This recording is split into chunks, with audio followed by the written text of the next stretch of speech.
So on this video I'm gonna show you how to fix Discord lag easily and fast on any Android phone, and also on iOS you can do the same thing. All what you have to do, guys, is very simple. Open the settings on your phone, go to the apps manager, open the apps like this. Now on this page you will find all the apps that you have on your phone. Search for Discord like this. Now here click on the storage, click on this clear cache like this. As you can see, all the cache is cleared.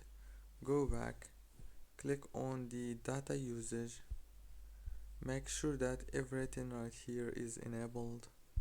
Go back, and last thing you want to do is just click on this option to stop running the app in the background. Now restart your phone, and that's it. Don't forget to like, subscribe.